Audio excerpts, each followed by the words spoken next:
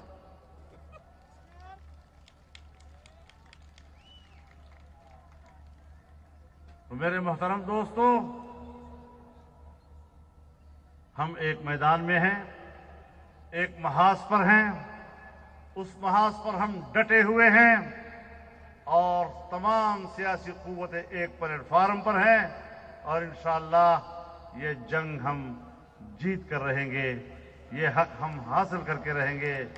پاکستان کی حفاظت ہوگی، اسلام کی حفاظت ہوگی، جمہوریت کی حفاظت ہوگی، آئین کی حفاظت ہوگی، اور اس مقصد کے لیے ہم نے آگے بڑھنا ہے۔